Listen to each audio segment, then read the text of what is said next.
Hello students, welcome to our channel science zone by Usha Chand. तो बेटा आज हम इस वीडियो में कक्षा 6 पाठ 5 पदार्थों का पृथक्करण के बारे में अध्ययन करेंगे। तो बेटा आप देखते हैं कि आपके घर में भी पृथक्करण की विधि का बहुत जगह प्रयोग होता है। जैसे मम्मी चाय बनाती है तो क्या चाय को हम ऐसे ही पी लेते हैं? नहीं, उसको छलनी से छानते हैं। आटा बनाती रोटी बनाती है तो भी हम छलनी से आटे को छानते हैं। ऐसे ही घर में मान लो फ्रूट्स लेकर आते हैं पापा, कई मिक्स सारे फ्रूट, तो भी हम उसमें से सेपरेट कर करके मम्मी रखती हैं। तो यानी कि पृथक्करण विधि का जो प्रयोग है, बहुत सारी अलग अलग विधियां होती हैं किसके लिए। जैसे मम्मी दाल चावल बनाती है, दाल बनाती है तो क्या करती है कि वे दाल को पहले धोती है, फिर हमने उसको पकाती है। ऐसे ही चावल को भी पहले धोया जाता है। धोने से भी पहले क्या करते हैं, कोई कंकर पत्थर वगैरह हो तो उसको पहले हाथ से छाट के अलग करती है, फिर उसको धोती है। तो यानी कि हमारे घर में भी अपने जो दैनिक जीवन है बेटे, उसमें भी हम पृथक्करण की बहुत सारी विधियों का प्रयोग करते हैं। तो आज हम इस पाठ में पृथक्करण की कुछ विशेष विधियों के बारे में अध्ययन करेंगे। फिर बात आती है कि पदार्थों का पृथक्करण क्यों जरूरी है।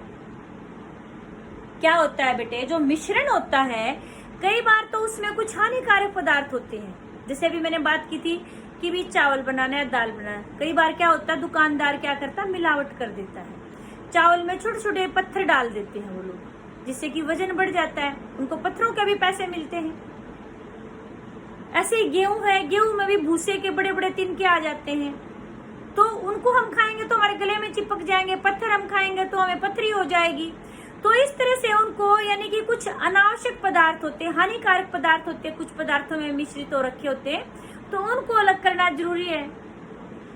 और हर बार जरूरी नहीं है कि दोनों में से एक हानिकारक हो। जैसे दूध में से मक्खन अलग करते हैं, जब दूध की दही बनाते हैं तो मक्खन और छाछ अलग हो जाता है।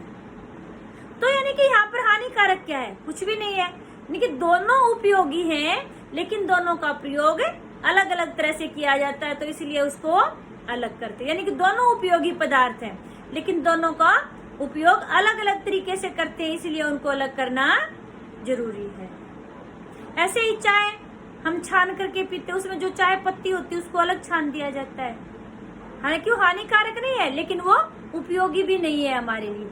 तो पदार्थों का पृथक्करण क्यों जरूरी है, क्योंकि कई बार तो क्या होता है कुछ हानिकारक पदार्थ होते हैं उनमें, कई बार क्या होता है कुछ अनुपयोगी पदार्थ होते हैं, कई बार क्या होता है बेटे दोनों पदार्थ उपयोगी हैं, लेकिन दोनों का अलग अलग तरीके से प्रयोग किया जाता है। तो पृथक करने के लिए कि हम कौन सी विधि अपनाएंगे, ये किसके ऊपर निर्भर करता है। जो पदार्थ हमें पृथक करने हैं उनके गुण धर्म कैसे हैं, उनका आकार कैसा है, तो इनके आधार पर कि भी हम अलग अलग पदार्थों को पृथक करने के लिए अलग अलग विधियों का प्रयोग करते हैं। तो यहाँ पर हम करेंगे आज पृथक्करण की विधियां। इसमें बेटे सबसे पहले हम बात करते हैं हस्तचयन। हस्तचयन मतलब हाथ से छांट कर अलग करना। ये हम किसके लिए प्रयोग कर सकते हैं, जैसे आप ही बताएंगे। जैसे मान लो टोकरी के अंदर आम, ये जो केले, अमरूद, ये फ्रूट्स रखे हुए हैं। आपकी मम्मी ने कहा कि बेटा इनको अलग कर दो, तो आप क्या करेंगे, छलनी से छानेंगे या क्या करेंगे, आप हाथ से उठा करके उनको अलग अलग बर्तन में रख देंगे। आम दूसरे बर्तन में रख देंगे, अमरूद दूसरे में रख देंगे, केले दूसरे में। और आपको ये कह दिया जाए कि भाई आटे में जो है या चावल में कंकर, ये जो है आटे के अंदर बूर है, कुछ तिनके मिले हुए हैं, इसको भी हस्तचयन से करेंगे। या फिर रेत में नमक मिला दिया, नहीं, अब वो इतने बारीक कण है, उसको हम हस्तचयन से करने लगे तो हमें कई दिन लग जाएंगे और फिर भी पृथक नहीं हो पाएगा। तो यानी कि हस्तचयन की विधि किसके लिए प्रयोग की जाती है, जब कणों का साइज बड़ा होता, आकार बड़ा होता है, तो हम उनको आराम से हाथ से उठा करके अलग कर सकते हैं। जैसे हमारी दाल चावल वगैरह उसमें कंकर पत्थर होते हैं, तो भी हम उनको हाथ से अलग कर सकते हैं। तो हस्त चयन की विधि क्या होगी?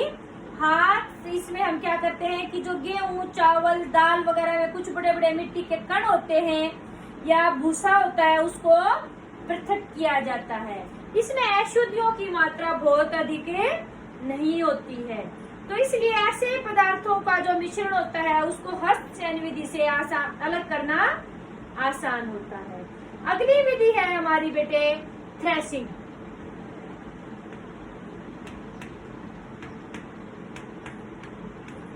थ्रेसिंग क्या होता है? आपने देखा होगा आजकल गेहूं का सीजन चला हुआ कटाई का, कि जो गेहूं की जो डंडियां होती है बेटे, उनके ऊपर जैसे ऐसे मान लो ये गेहूं है, तो गेहूं के ऊपर ऐसे एक बाली लगी होती है, उस पर गेहूं के अनाज के दाने होते हैं। अब एक खेत के अंदर बहुत सारी डंडियां होती हैं और एक डंडी के ऊपर भी बहुत सारे दाने होते हैं। हम उनको हाथ से अलग करने लग जाएं तो ऐसा तो संभव है ही नहीं, कर ही नहीं सकते इतने ज्यादा उनको तो हम। तो इसलिए क्या किया जाता है, उनको कुछ लोग तो ऐसे पीट करके अलग करते हैं। पुराने जमाने में पीट करके करते थे, जैसे कोई हम लोहे का या बड़ा ड्रम वगैरह टंकी वगैरह रखते थे और उन जो डंडियां थी उनको ऐसे मारते थे उनके ऊपर, तो वो जो दाने थे हमारे अनाज के वो अलग हो जाते थे, डंडियां अलग हो जाती थी। फिर उसके बाद बैलों से भी जैसे जमीन में बिछा देते हैं उन डंडियों को और बैलों को उसके ऊपर से घुमाया जाता है, जो अनाज होता है दाने होते हैं वो अलग हो जाते हैं। आजकल क्या होता है बेटा, इसके लिए मशीनों का यानी कि थ्रेशर का प्रयोग किया जाता है। थ्रेशर क्या करता है कि जो अनाज होता है बेटा उसको अलग कर देता है और जो डंडियां होती है उनको भी भूसे के रूप में तोड़ के अलग कर देता है। लेकिन इसके लिए क्या किया जाता है, थ्रेशिंग के लिए सबसे पहले जरूरी होता है कि जो हमारे अनाज की डंडियां हैं उनको पहले अच्छे से सुखाया जाता है, क्योंकि वो गीली रह गई तो वो अच्छे से अलग नहीं होंगी। तो यानी कि थ्रेशिंग क्या हो गया, डंडियों से अनाज के जो कण हैं हमारे उनको अलग करने की प्रक्रिया क्या कहलाती है, थ्रेशिंग। समझ में आई बेटा आपको बात? फिर आगे बात आती है कि भाई आपने कई बार देखा होगा कि जो किसान होता है बेटे, जब वो थ्रेशिंग से अनाज को अलग करता है तो कई बार भूसे के कण भी आ जाते हैं। अभी थोड़ी देर पहले मैंने बात की थी कि भी उनको अच्छे से सुखाना होता है। कई बार बारिश आ जाती है और अच्छे से सूख नहीं पाते, या फिर हम जल्दी होती है तो उसको थोड़ा सा नमी होती है उसके अंदर, हम तभी उसको अनाज को अलग करवा लेते हैं थ्रेशर से, तो भूसे के कण अनाज के कणों के साथ आ जाते हैं। फिर भूसे के कणों को अनाज के कणों से कैसे अलग किया जाए? हाथ से उठाकर नहीं कर सकते, इतना सारा अनाज होता है, इतने सारे उसमें कण आ गए। तो वहां पर क्या करते हैं, उसको किसी पात्र में डाल के और ऐसे कंधे से ऊपर तक ले आते हैं हम, और जब तेज हवा किसी बड़े खाली मैदान में ले जाते हैं जहाँ तेज हवा चल रही होती है, या फिर हम घर पर भी जो फर्राटा पंखा होता है बहुत तेज चलने वाला पंखा, वहां लगाकर सामने और उसके सामने बर्तन में डाल के ऐसे टेढ़ा कर देते हैं कि जिससे अनाज हमारा धीरे धीरे गिरता है। तो उसमें क्या होगा, इसमें कौन सी विशेषता का प्रयोग किया जाता है कि एक कण मतलब एक तरह के जो कण है वो भारी हो और दूसरी तरह के कण हल्के हों। जब हम ऐसे टेढ़ा करके डालेंगे, पीछे से हवा आ रही है, तो जो भारी कण होंगे बेटा वो हमारे नजदीक गिर जाएंगे और जो हल्के कण हवा में उड़ के आगे जाकर गिरेंगे। तो इस तरह से भूसा जो होता है बेटा वो हल्का होता है, वो आगे चला जाता है, और अनाज के जो कण भारी होते हैं वो नजदीक ढेर बन के गिर जाते हैं। तो इस प्रक्रिया को क्या कहते हैं, निष्पावन, जिसको हम आम भाषा में कि बरसाते हैं। अपने हरियाणवी में जैसे अपने लोकल जो एरिया होता है उसमें क्या कहते हैं, बरसा करके अलग करना, इसको कहते हैं निष्पावन। यानी कि हवा के झोंकों द्वारा हल्के तथा भारी कणों को पृथक करना क्या कहलाता है, निष्पावन। तो ये थी हमारी तीसरी प्रक्रिया विधि थी। आगे हमारा आता है चौथी जो विधि है बेटे, वो है हमारी चालन, यानी कि छानना जिसको हम कहते हैं। आपने देखा होगा मम्मी घर में जब खाना बनाती है बेटे, चपाती बनाती है तो आटे को पहले छलनी से छानती है। ऐसे ही आपने कभी आटा बनाने वाली बड़ी फैक्ट्री में आप गए हो तो आपने देखा होगा कि जो हमारा अनाज होता है उसमें कई बार छोटे छोटे कण भी आ जाते हैं खरपतवार के। तो एक बड़ा सी छलनी होती है, उसको टेढ़ा करके रखा जाता है और उसमें से आटा जो अनाज होता है हमारा उसको गुजारा जाता है। जो छोटे दाने होते हैं खरपतवार के तो वो क्या करते हैं, वो नीचे निकल जाते हैं, जिसको मुर्गी दाने के रूप में प्रयोग कर लिया जाता है। और जो हमारे अनाज के जो असली दाने होते हैं वो फिर आटे के लिए बनाने के लिए प्रयोग किए जाते हैं। तो इस तरह की प्रक्रिया को जहाँ पर छलनी से, अब यहाँ पर हमने कौन सा गुण प्रयोग किया, कणों के आकार में अंतर। जो बड़े कण थे वो ऊपर रह गए और जिन कणों का छोटा आकार था वो हमारे छलनी से नीचे निकल गए। तो इस प्रकार की प्रक्रिया को हम क्या कहते हैं, चालन कहते हैं। ठीक है। और आपने देखा भी होगा चालन का और प्रयोग कहाँ हो सकता है। आपने जहाँ पर ये घर वगैरह बड़ी बड़ी बिल्डिंग वगैरह बनाते हैं तो आपने देखा होगा जब वो सीमेंट यानी कि मसाला बनाते हैं तो वहां पर बड़ी सी एक छलनी सी लेते हैं, लकड़ी का फ्रेम होता है और बीच में जाली सी लगी होती है कि भी सीमेंट के अंदर मसाला बनाते वक्त कोई कंकर पत्थर ना आए तो सीमेंट को उसमें से गुजारा जाता है। जो भी हम जो मसाला बनाते हैं, रोड़ी रेती वगैरह जो होती है, जो रेती लेते हैं ना बेटे, तो रेती में से क्या करते हैं कि भी कोई उसमें कंकर पत्थर नहीं आए तो उसको छानते हैं। जो कंकर पत्थर होगा उसका साइज बड़ा है वो ऊपर रह जाता है और नीचे हमारी अच्छे वाली रेती चली जाती है। तो यहाँ पर भी क्या करते हैं, चालन विधि का प्रयोग करते हैं। फिर आगे बात आती है कि भाई जो हमारे कुछ ऐसी चीजें हैं जो हम इन विधियों के द्वारा अलग नहीं कर सकते, हस्तचैन, थ्रेसिंग, निष्पावन और चालन विधियों के द्वारा। तो जैसे कई बार क्या होता है बेटे कि भाई दाल, जैसे मम्मी ने चावल बनाने हैं, दाल बनानी है, अब हमने उसमें हस्तचैन से कंकर पत्थर तो हमने अलग कर लिए, फिर कुछ ऐसे बारीक या धूल मिट्टी वगैरह वो चावल या दाल से चिपकी रह जाती है। फिर हम क्या करती है मम्मी, आपने देखा होगा दाल या चावल को पतीले में डाल के और पानी डाल देती है और उसको हाथ से ऐसे ऐसे हिलाती है जिससे कि जो धूल कण थे वो पानी में मिक्स हो जाते हैं। और फिर उस बर्तन को थोड़ा सा टेढ़ा करके, वो पानी हमारा गदला पानी हो गया था, पहले साफ पानी डाला और वो गदला हो गया, कैसे कि जो धूल कण वगैरह थे वो पानी में आ गए। फिर बर्तन को टेढ़ा करके उस पानी को निकाल देती है। तो इस तरह की प्रक्रिया को हम क्या कहते हैं, अवसादन। तो हमारी अगली प्रक्रिया होगी बेटे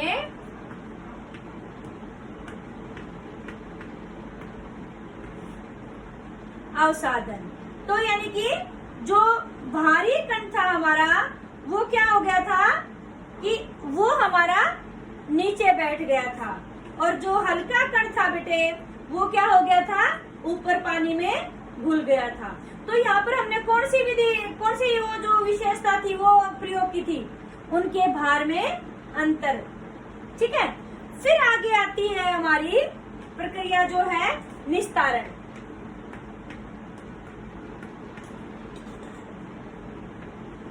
इसको आम भाषा में क्या कहते हैं, निथारना। निस्तारण में क्या होता है बेटे कि भी जैसे हमने पानी ले लिया, पानी में मान लो कई बार मिट्टी आ जाती है, हैंडपंप से जो पानी निकालते हैं तो बकेट को हम थोड़ी देर के लिए बाल्टी को भर के ऐसे ही छोड़ देते हैं। जो मिट्टी होती है वो भारी कण वो क्या होंगे, नीचे बैठ जाते हैं और हमारा साफ पानी ऊपर आ जाता है। फिर हम धीरे धीरे बगैर उसको हिलाए थोड़ा सा टेढ़ा करके साफ पानी को दूसरे बर्तन में निकाल लेते हैं। तो इस प्रक्रिया यानी कि जो भारी थे वो हमारे नीचे रह गए और ऊपर साफ पानी हमारा आ गया, तो इसको हम क्या कहते हैं, निस्तारण। तो यानी कि ऐसे निकाल सकते हैं। फिर अगली जो प्रक्रिया है हमारी वो थी विधि जो है वो है हमारी निस्यंदन। सातवीं विधि है निस्यंदन। तो निस्यंदन क्या होता है बेटे, इसका दूसरा नाम हमारा है फिल्टर करना। फिल्टर करना नाम सुनते दिमाग में एक बात आती होगी आपके, फिल्टर पेपर। जैसे कई बार क्या होता है कि भी हमने छलनी में से छान लिया फिर भी दिक्कत आ रही है तो हम क्या करते हैं, कि भी पानी हमने निथार लिया और फिर भी वो पानी थोड़ा सा गदला है, तो हम क्या करेंगे, बिल्कुल बारीक सूती कपड़ा ले लेते हैं और सूती कपड़े को किसी का बाल्टी या फिर पतीले के ऊपर बिछा देते हैं, ऊपर से ढक देते हैं और उसके ऊपर से फिर पानी डालते हैं। हम क्या देखते हैं कि भी जो हमारा जो धूल मिट्टी के कण थे, बारीक कण, जो हमारा कपड़ा था उसके धागों के साथ चिपके रह जाते हैं और नीचे हमारा क्या चला जाता है, साफ पानी चला जाता है। तो इस विधि को हम कहते हैं निस्संदन या फिल्टर करना। अब फिल्टर पेपर का प्रयोग कैसे करते हैं, आपने देखा होगा कि जो फिल्टर पेपर होता है ऐसे गोल होता है, उसको पहले हमें आधा मोड़ते हैं, इसका प्रयोगशाला में प्रयोग करते हैं और फिर ऐसे कोन की तरह से उसकी कीप बनाते हैं। कीप को फिर हम क्या करेंगे, जो हमारी शीशे की या प्लास्टिक की कीप होती है उसमें रखते हैं और फिर हम द्रव को उसके अंदर जो मिश्रण था उसको डाल देते हैं। जो मिट्टी के कण थे बेटे वो फिल्टर पेपर के ऊपर रह जाते हैं और जो साफ द्रव था हमारा वो नीचे आ जाता है। तो ये हमारा क्या था, फिल्ट्रेशन यानी कि निस्संदन। ठीक है, तो इस विधि से यानी कि जो जल में अविलेय पदार्थ हैं उनको हमें अलग कर सकते हैं। तो यानी कि ये अविलेय पदार्थ क्या होते हैं, पदार्थ दो प्रकार के होते हैं बेटे। जो जल में घुल जाते हैं उनको घुलनशील पदार्थ या विलेय पदार्थ कहते हैं और जो जल में नहीं घुलते हैं उनको हम क्या कहते हैं, अविलेय पदार्थ। ठीक है, तो जो ये हमारी फिल्ट्रेशन प्रक्रिया है इसका प्रयोग और कहाँ किया जाता है, जैसे हम जूस निकालते हैं या फिर नींबू पानी बनाते हैं तो नींबू उसमें निचोड़ देते हैं, उसमें कुछ उसके नींबू के कण भी आ जाते हैं। कुछ लोगों को वो कण अच्छे नहीं लगते तो क्या करते हैं, उसको पहले फिल्टर करते हैं और फिर जो जूस आता है वो बिल्कुल अच्छा आता है, उसको फिर पीने के लिए प्रयोग करते हैं। फिर हमारी अगली विधि आती है बेटे वाष्पन विधि। 8वीं विधि है हमारी वाष्पन विधि। तो वाष्पन विधि क्या होती है कि जैसे आप एक पतीले में पानी लो, पानी का वाष्प बनके उड़ जाना, ये प्रक्रिया क्या कहलाती है, वाष्पन। यानी कि वह प्रक्रिया जिसके द्वारा जो द्रव है वो वाष्प में बदल जाता है गर्म करने पर, वो क्या कहलाता है, वाष्पन। आपने देखा होगा बेटा कई बार गर्मियों में पानी बाहर डाल दिया आपने छत पे तो थोड़ी देर में सूख जाता है, या आपके शरीर पे पसीना आया होता है, आप पंखे के नीचे बैठ जाते थोड़ी देर में पसीना कहाँ गायब होगा, आप गीले थे, सूख जाए बिल्कुल। कपड़े आप सुखाते हो, गीले कपड़े थोड़ी देर में सूख जाते हैं, क्या हुआ, उनका वाष्पन हो गया। यानी कि जल का वाष्प के रूप में बदलना क्या कहलाता है, वाष्पन। अब वाष्पन विधि का प्रयोग हम पदार्थों के पृथक्करण के लिए कैसे कर सकते हैं। तो देखो बेटे एक बार हमने क्या किया, पतीले में खाली पानी ले लिया, उसको हम उबालते रहते गर्म करते रहते, तो क्या होता है कि सारा का सारा पानी वाष्प बन के उड़ जाता है। फिर हमने मान लो मिश्रण ले लिया, पानी के अंदर नमक घोल रखा है और फिर हम उस पतीले को गैस के ऊपर रखते हैं तो पानी जो होता है वाष्प बन के उड़ जाता है और जो पतीले में नीचे जो होती है तली उसके वहां पर ऐसे छोटे छोटे व्हाइट दाने से चिपके रह जाते हैं, तो वो हमारा क्या होता है, नमक वहां पर चिपका रह जाता है। यानी कि जो घोल होता है, ऐसे ही चीनी पानी का घोल, नमक का घोल, तो उसको हम वाष्पन विधि के द्वारा अलग कर सकते हैं। जो द्रव होगा वो उड़ जाएगा और जो ठोस पदार्थ उसमें घोले थे हमने वो क्या नीचे रह जाएंगे। जो घोल होता है बेटा उसको विलयन बोलते हैं। विलयन में दो प्रकार की चीजें होती हैं, एक विलेय और एक विलायक। जो विलेय जो होता है उसको क्या कहते हैं, जैसे हमने पानी के अंदर नमक घोला है तो नमक हमारा क्या है, विलेय। किसके अंदर घोला है, पानी के अंदर, तो पानी हमारा क्या हो गया, विलायक।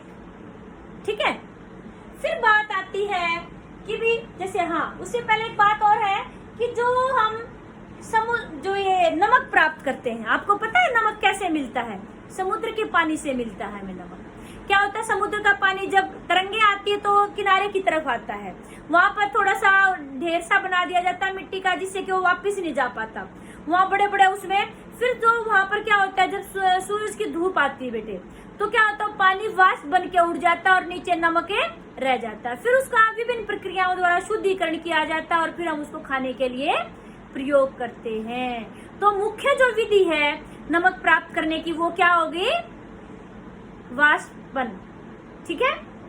और कहाँ से मिलता है आपको नमक? है समुद्री जल से। ठीक है बेटे। तो फिर आगे यानी कि हमारी आ गई जो विधि है वो, उसके बाद क्या आ जाएगी कि पृथक्करण की। कई बार क्या होता था, ये तो हमने अभी जो की है बात, एक एक विधि का प्रयोग किया था उनको अलग करने के लिए। कई बार कोई मिश्रण ऐसा आ जाता है बेटे, वो एक विधि से काम नहीं चलता है, तो वहां पर हमें उन पदार्थों को पृथक करने के लिए एक से अधिक विधि का प्रयोग करना पड़ता है। तो अभी हम ऐसा उदाहरण देखेंगे जहाँ पर एक से अधिक विधि का प्रयोग करके हम पदार्थों का पृथक्करण करेंगे। ठीक है। तो यहाँ पर हम क्या करेंगे कि भी हमने एक मिश्रण ले लिया कि भी जिसमें हमारी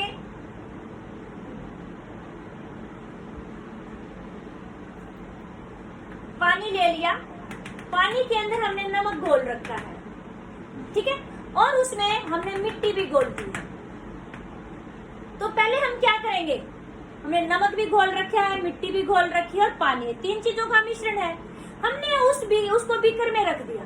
बीकर को कुछ समय तक हम बिल्कुल नहीं छेड़ते हैं। जो मिट्टी थी बेटे, वो मिट्टी अघुलनशील पदार्थ है, तो इसलिए वो नीचे बैठ जाएगी। तो वहां पर हम जो प्रक्रिया थी, विधि थी हमारी निथारना यानी कि अवसादन, उस विधि से हम इसको अलग कर लेंगे क्योंकि नमक तो पानी में घुला हुआ है। फिर हमने इसको दूसरे बर्तन में निकाला यानी कि मिट्टी हमारी अलग हो गई। तो यहाँ पर हमने अवसादन विधि का प्रयोग किया और फिर यहाँ पर निस्तारण विधि का भी किया। ऊपर वाले पानी जो था हमारा नमक और पानी का घोल, उसको हमने दूसरे बर्तन में निस्तारण विधि से अलग कर लिया। फिर हमारी यानी कि अभी तो हमारा सिर्फ मिट्टी अलग हुई है, अभी हमारा नमक और पानी है। फिर हम इसको कैसे अलग करेंगे? फिर हम करेंगे वाष्पन विधि से। वाष्पन विधि के लिए हम देखो एक और प्रक्रिया यहाँ पर हम यूज करेंगे कि जो नमक पानी का घोल है उसको हम एक केटली में डाल लेते हैं और ढक्कन बंद कर लेते हैं। केटली के आगे छोटा सा उसका मुंह होता है जहाँ से हम चाय डालते हैं, तो वहां से जब हम उसको लगातार गर्म करते जाते तो भाप निकलेगी। वहां पर हम एक प्लेट रख देते हैं उसके मुंह के पास में और उस प्लेट के ऊपर बर्फ रख देते हैं। जब वो भाप आती है तो यहाँ ठंडी सतह से टकराएगी, वो भाप तुरंत जल की बूंदों के रूप में बदल जाती है और बूंदें टपकनी शुरू हो जाती हैं। तो ये प्रक्रिया यानी कि जल वाष्प का जल की बूंदों में बदलना क्या कहलाता है? संघनन। आपने संघनन प्रक्रिया और कहीं देखी है? घर में देखा होगा आपने, मम्मी सब्जी बनाती है, मम्मी किसी काम में लगी, आप कहते हो मम्मी सब्जी डाल दो, बिल्कुल कुकर अभी उतारा है तो उसको थोड़ी देर ठंडा होने के लिए आप मम्मी कहती बेटा ठंडा हो गया, वो कुकर खोल दो। आप जब कुकर को खोलते हो तो क्या देखते हो? ढक्कन के ऊपर पानी की बूंदें होती है। अरे पानी तो नीचे डाला था हमने कुकर में, फिर ऊपर ढक्कन के ऊपर कैसे आ गया? जो भाप निकली थी गर्म सब्जी से, जब तापमान कम हो गया ठंडा होने के बाद, वो भाप किस में बदल गई? जल की बूंदों में। यानी कि जल वाष्प का दोबारा से जल में बदलना, जल की बूंदों में बदलना क्या कहलाता है? संघनन। तो हमने जो केटली थी उसमें नमक का पानी था, उसको हम गर्म कर रहे हैं, तो भाप जो निकल रही है उसके वहां पर हमने मुंह के पास प्लेट लगा दी, प्लेट के ऊपर हमने बर्फ रखी जिससे तापमान जल्दी ठंडा हो जाए, कम हो जाए। तो वो जो भाप थी वो किस में बदल गई? जल वाष्प में, या सॉरी जल की बूंदों में। भाप का जल की बूंदों में बदलना क्या कहलाता है? संघनन। फिर धीरे धीरे ऐसे पूरा का पूरा पानी खत्म हो जाएगा। फिर हम जब केटली को खोल के देखते हैं तो उसमें नीचे क्या मिल जाएगा? नमक मिल जाएगा। और न जो पानी था वो हमने नीचे बर्तन रखा था, वो पानी की बूंदों के रूप में अलग कर लिया। तो यानी कि यहाँ पर हमने कौन कौन सी विधि अपनाई? पहले अवसादन, फिर निस्तारण, फिर हमने संघनन, फिर हमने वाष्पन। पहले वाष्पन और फिर संघनन। यानी कि एक ही प्रकार का मिश्रण था, उसमें 3 चीजें मिली हुई थी, उसमें से चीजों का पृथक्करण करने के लिए हमने क्या किया? 3 विधियों का प्रयोग किया।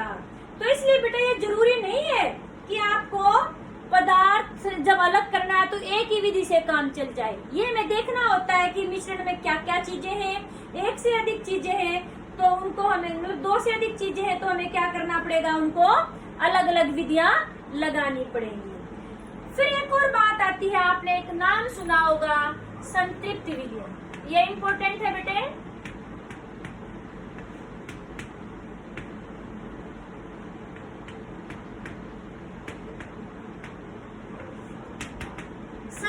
विलयन क्या होता है? आप इसको घर पर करके देखना, फिर आपको अपने आप ही परिभाषा पता चल जाएगी। 1 कप पानी लेंगे, उसमें आप चीनी घोलनी शुरू कर देंगे। चीनी घोलते जाएंगे और चीनी डाली वो घुल गई, फिर और चीनी डाली और घुल गई, और चीनी डाली और घुल गई। एक समय आएगा कि और चीनी घुलनी बंद हो जाती है। तो यानी कि वो कौन सा घोल बन गया? संतृप्त घोल। अब आप इसको कैसे परिभाषित करेंगे? वह विलयन या वह घोल जिसमें दिए गए विलायक क्या था जिसमें हम घोलते हैं, दिए गए विलायक में दिए गए तापमान पर और विलय या और वस्तु न घोली जा सके, उसे हम क्या कहेंगे? संतृप्त विलयन। एक बार दोबारा फिर सुनो, यानी कि वह विलयन जिसमें दिए गए विलायक में दिए गए तापमान पर और अधिक विलय पदार्थ न घोला जा सके, उसे क्या कहेंगे? संतृप्त विलयन। अब देखो परिभाषा, यानी कि फिर इसके विपरीत, जब दिए गए विलयन में और अधिक विलय हम घोल सकते हैं, उसको हम क्या कहेंगे? असंतृप्त विलयन। फिर बात आती है, आपसे कोई क्वेश्चन पूछे कि भी संतृप्त विलयन में हम और चीजें कैसे घोल सकते हैं? 2 प्रकार से। अभी मैंने कहा था कि दिए गए विलायक में, अब जैसे आपके कप में और चीनी नहीं घुल रही थी, आप उस जो घोल है चीनी और पानी का, आप उसको क्या करो? गिलास में डाल लो। अब आधा गिलास हो गया, कप तो पूरा भरा हुआ था, उसमें आपने गिलास को में आधा कप पानी और डाल दिया। फिर आपने घोल के देखा, जो चीनी बची हुई थी वो घुल जाएगी, फिर और चीनी डालोगे वो भी घुल जाएगी। तो यानी कि हम विलायक की मात्रा बढ़ा देते हैं तो जो घुलने वाली चीज है उसकी मात्रा बढ़ सकती है, और भी अधिक चीजें उसमें घुल सकती है। तो ये बात होगी कि भी हम और चीजें कैसे घोल सकते हैं, या फिर संतृप्त विलयन को असंतृप्त कैसे बना सकते हैं, उसमें विलायक की मात्रा बढ़ाकर। और हम कैसे कर सकते हैं कि जो हमने अभी कहा था कि कप के अंदर आपका चीनी पानी का घोल था, उसमें और चीनी नहीं घुल रही थी, आप क्या करो? उसको एक पतीले में डालो और उसको पतीले को गैस के ऊपर रख के गर्म करो, और फिर आप उसको चम्मच से हिलाओ। जो चीनी उसमें नीचे बची हुई थी, नहीं घुल रही थी, वो घुलनी स्टार्ट हो जाएगी। आप उसमें और भी चीनी डाल के घोलोगे तो भी घुल जाएगी। यानी कि हम पदार्थ का जो हमारा विलयन था उसका तापमान बढ़ा करके क्या कर सकते हैं? उसमें और वस्तु घोल सकते हैं। संतृप्त विलयन को असंतृप्त विलयन बना सकते हैं। तो समझ में आया बेटा आपको? यानी कि विलयन हमारा कितने प्रकार का हो गया? 2 प्रकार का हो गया, संतृप्त विलयन और असंतृप्त विलयन। यानी कि आपको यह भी पता चल गया कि भी संतृप्त विलयन को हम असंतृप्त कैसे बना सकते हैं? एक तो तापमान बढ़ाकर, और एक विलायक की मात्रा बढ़ाकर।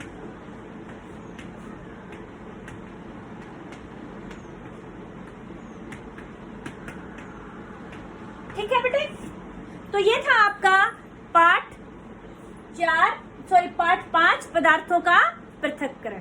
तो आपको ये वीडियो अच्छी लगी तो इसको शेयर और लाइक जरूर करें, और आपको इसमें किसी भी टॉपिक में आपको कोई डाउट लगती है तो आप कमेंट करके जरूर पूछें। थैंक यू बेटे।